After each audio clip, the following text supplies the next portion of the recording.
Habong. Tadi na pagabot niyo naabot lang nahigot lang sa payaw. O paanod. Ito nga pansuna-suna. War na suna kubit.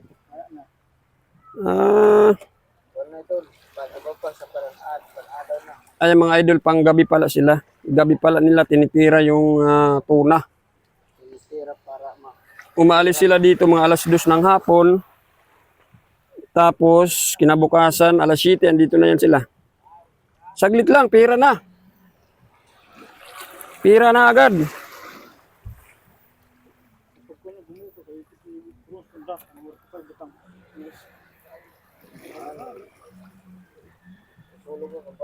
Pira na agad. Yan yung mga gamit nila. Oh. Yan. Tulingan.